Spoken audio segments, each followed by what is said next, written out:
Pantry roll call. Cinnamon? Check. Ground ginger? Check. Cayenne? Check.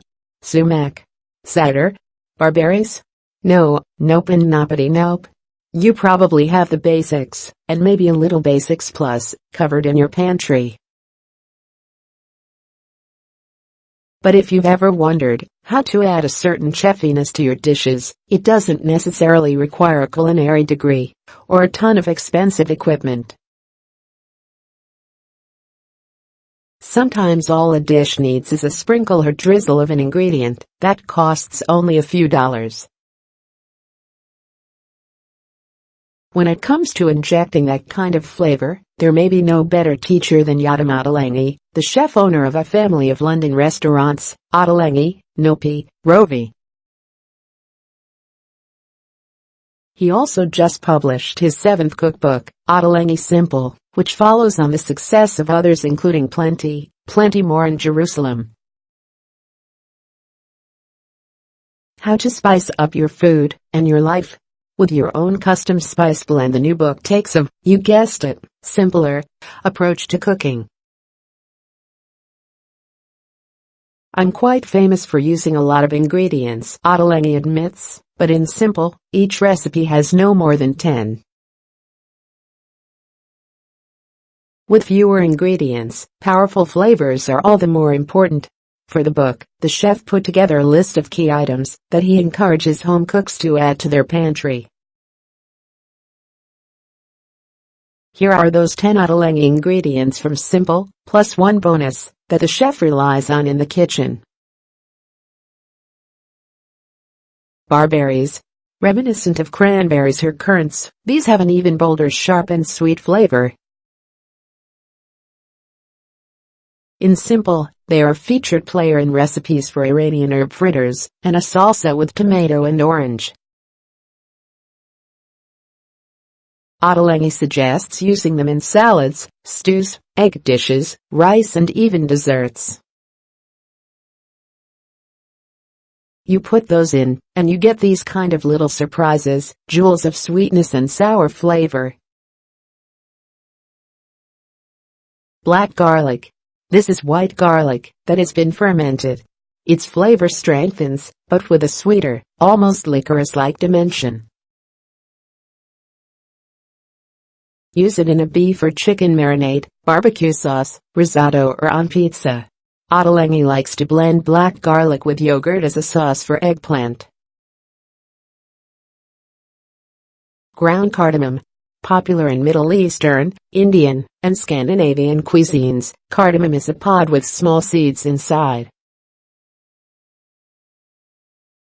It's highly aromatic with a sweet spiciness that hints at licorice. You can buy ground, but the flavor is not as potent as the pods, or what you can grind yourself starting with the pods.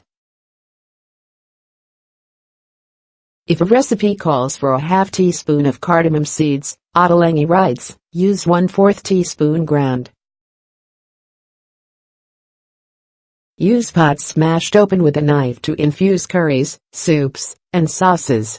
Or incorporate ground into snickerdoodles and other baked goods. Harissa. Ottolenghi specifically loves rose harissa, a version of the North African chili paste that includes rose petals.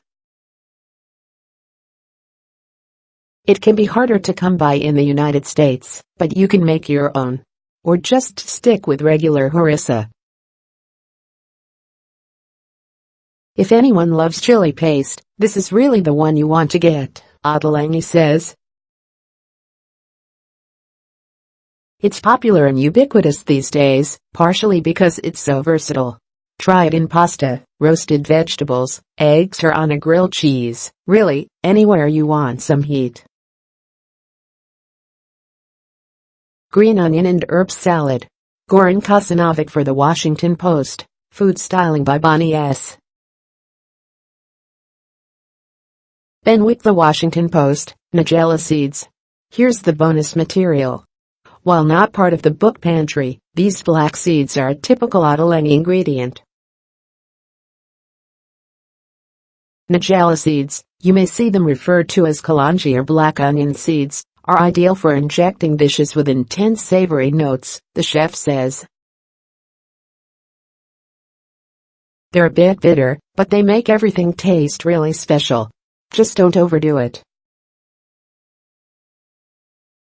They add pops of flavor and color to a bright green salad. Try them in soups or stews too. Recipe: green onion and herb salad, pomegranate molasses. This is another ingredient that falls into the sharp and sweet camp, sensing a pattern. It's syrupy, so it's perfect to drizzle over meat or vegetables. You can mix it into marinades or salad dressings. Simple employs it in 2 lamb dishes, as a glaze on meatballs and mixed into ground meat for a stuffed sandwich made with tortillas. Preserved lemon. Popular in Moroccan cuisine, it's made by immersing lemons in a salty brine, which might also include sugar and spices. Naturally, it's right at home in a tagine. Preserved lemon is great for cutting through richer earthy dishes, such as eggs and beets, as in simple. Ottolenghi includes the peel in salad dressings too. Sumac sweet potato fries. Goran Kusanovic for The Washington Post. Food styling by Bonnie S. Benwick, The Washington Post, Sumac. Ground sumac is a deep red spice made from the dried and crushed berries of the sumac shrub. Ottolenghi calls it sharp and beautiful, and says it lends a citrusy flavor that is a wonderful counterpoint to something like sweet potato fries or roasted strawberries, both of which are in simple. It is versatile enough to go with meat, vegetables, and salads, on its own or mixed with oil.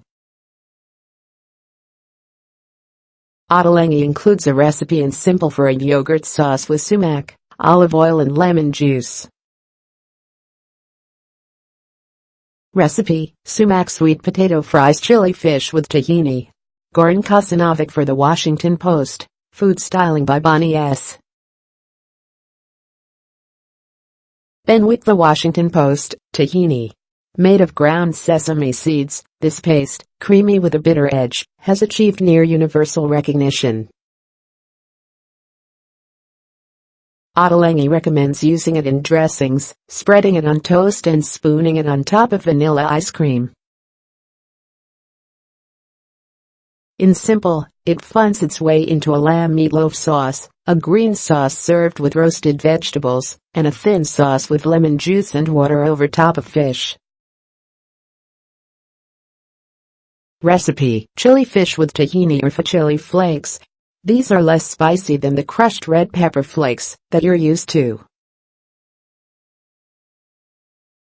While they're sometimes treated with salt, the flavor is predominantly smoky, almost chocolate-like, Ottolenghi writes.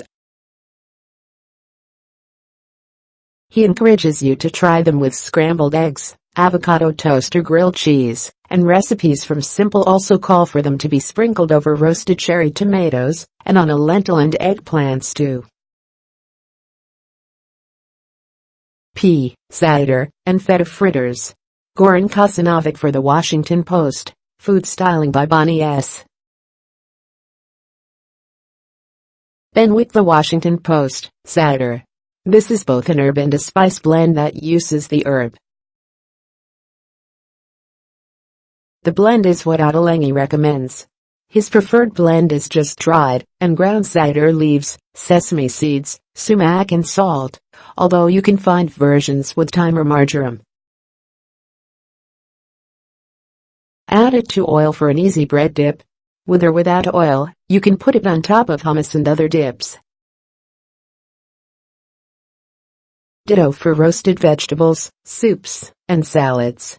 If you're game to try some or all of these ingredients, Ottolenghi believes in first testing them in a dish designed with them in mind.